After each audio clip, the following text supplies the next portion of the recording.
Pugad ng misteryo at kwento tungkol sa mga demonyo. Ang Well of Barhot sa Yemen o mas kilala bilang Well of Hell ay mainit na pinag-uusapan ngayon.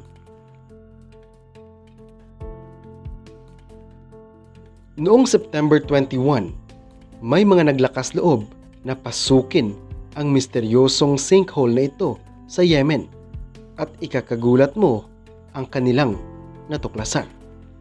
Well of Hell, dito lang sa Misteryo.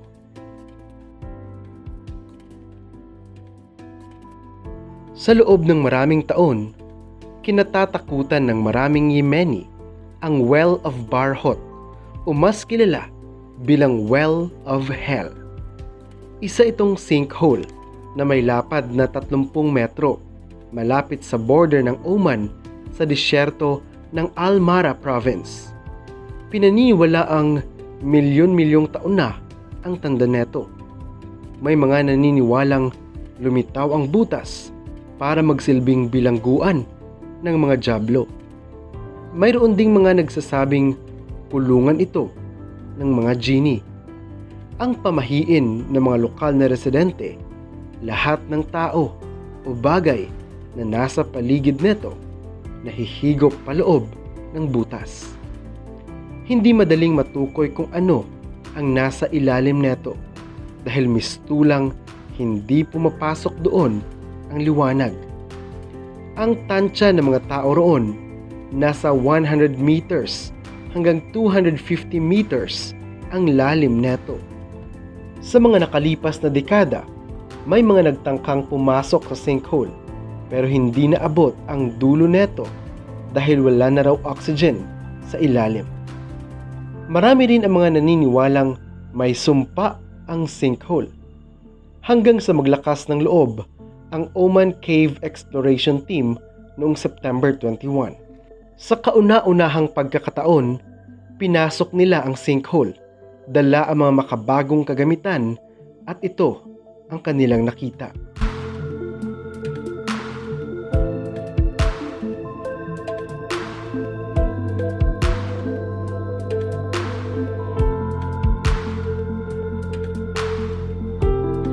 Walang dyablo o genie sa loob, kundi iba't ibang species ng ahas, palaka at ibon.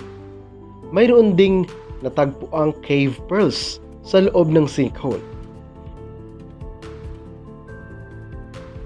Nasa 112 meters ang nasukat na lalim ng sinkhole.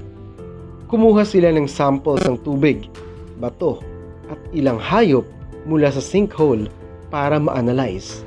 Lalabas ang resulta neto makalipas ang ilang linggo. Ang Well of Barhot sa Yemen ay nakilala bilang balon ng kadiliman at ng mga demonyo.